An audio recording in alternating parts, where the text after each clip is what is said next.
Today we are visiting Peckforton Castle. I know you'd think that if it was called a castle, it would be a castle, but it's not. I just wish the narrative around buildings and the names that they're given were the truth. Anyone else feel like that? Can you guess the backstory of this castle? While you're having a think and a little look around, we are going to analyse the etymology of castle. The etymology of castle comes from the Latin castellum, which means small camp or fort. In Old English, castell was a town, village or castle. And we know that small towns that are now cities all had castles. They all had a fortress surrounding the town. We saw that Liverpool used to have a castle. Castrum is also the root of Chester. And of course, Cheshire, where we are right now. So what date do you think this castle was built?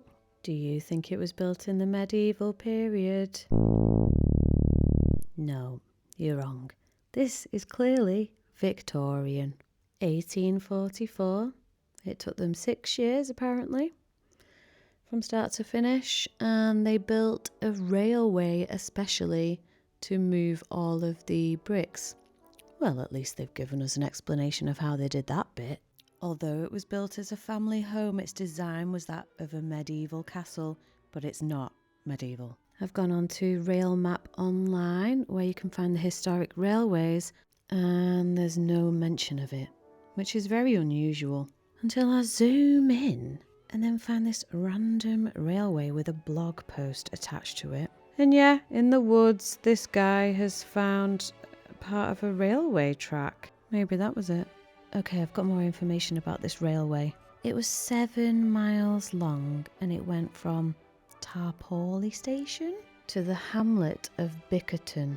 There were quite a few stops as well. There were 3 immediate stations, one serving the village of Beeston and Beeston Castle, another roughly halfway along the line at Peckforton, and the third in the village of Bulkley, all just in the middle of nowhere. Okay, so this Lord Tollemache. For some reason we don't say Tollemache. Oh, it's because it's from the old French, meaning one who carried a knapsack, i.e. the messenger or merchant. Hang on, it was introduced in 1066. William the Conqueror, one of his mates. No. Yeah, so this guy, he builds the railway to get access to the quarry and the copper mines. Whilst the copper mine and the railway were never a money spinner, they never are they? And Lord Tollemache decided to do it out of the goodness of his heart. Little remains of the line today, they got rid of it all, but I think that part of the railway that was found in the middle of the woods used to be the railway. It's in the right place. Unless it's another railway? Who knows?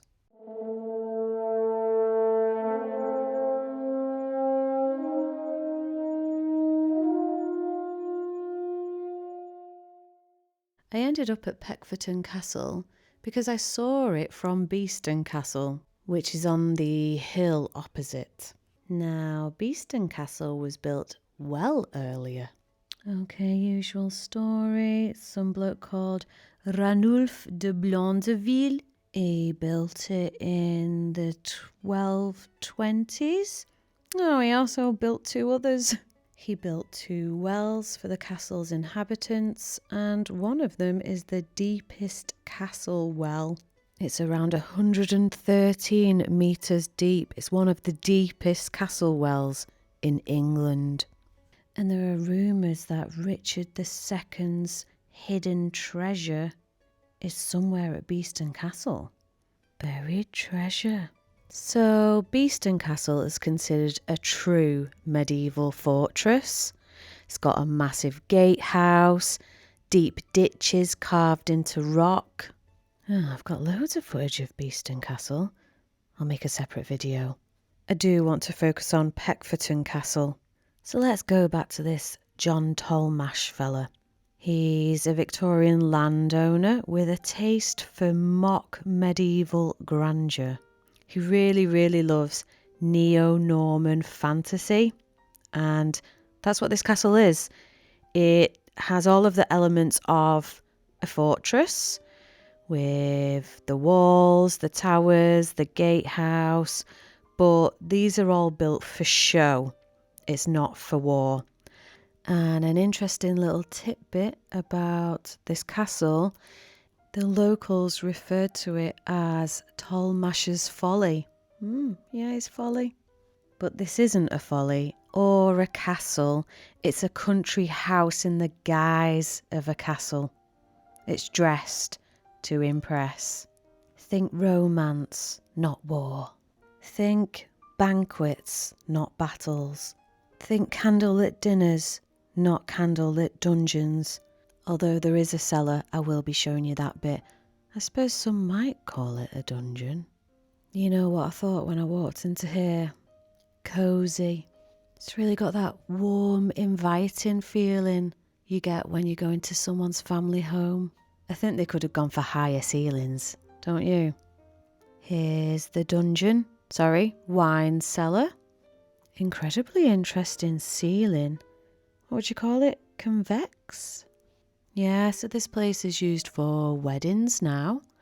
And I had a little look at the history because I thought, do the Tollemaches still own it? And turns out they don't. They stopped using it in like the 1920s, 1930s because it was too expensive. And then it was requisitioned during WW2. And the military used the building for things like training troops, housing soldiers, storing supplies or equipment. And then after that, it kind of fell into disrepair. And now this 19th century Gothic revival mansion has been restored and the parties continue. So even though it wasn't originally built for war, it did end up having to participate against its will. I'd be upset about the carpets. You know, those light bulb moments where you remember a piece of information or you recall seeing something. I had one of those when I was thinking about Beeston Castle, Peckforton Castle, and was there a third castle? Did I read that somewhere? I sure did on this blog post with Beeston Castle, the third castle. Third? I'd skimmed over this text and found the first castle this person is talking about is Maiden Castle. Where's that then? Right, in Bickerton, which was the end of the railway, if you remember. Hang on, so where is it? Oh, it's a hill fort. Oh, it's not even the most famous hill fort called Maiden Castle. There's another one in Dorset. The one in Dorset is one of the largest and most complex hill forts in Europe, covering 47 acres. Oh my gosh, it's huge. It's the size of 50 football stadiums. Oh, they also know that it was particularly well defended because they've found more than 20,000 pebbles. Sorry, slingstones. Right, what is a hill fort? I've never heard of it before. Hill forts are artificial. They are defensive earthworks. Yeah, people got loads of soil and piled it all up. Apparently it would have looked like this. When was this hill fort fortified? 600 BC. What about the other one? The Maiden Castle in Dorset. Oh, also 600 BC. Do you know what I really love about history? How everyone decided to do the same thing at the same time. It just shows to me how much more connected they were. Bring back pigeon post. I had a crazy thought that maybe there was a castle underneath the hill fort. So I asked the narrative. No. Castles are not under hill forts. Unless you ask on a different device and reword the question. And then you get told that some hill forts were metamorphosized into castles. Oh, that doesn't say metamorphosized. It says metamorphosed. Oh no, I think I'm even more confused than when I started. Are there any examples of walls being found under these hill forts. Yes, there are.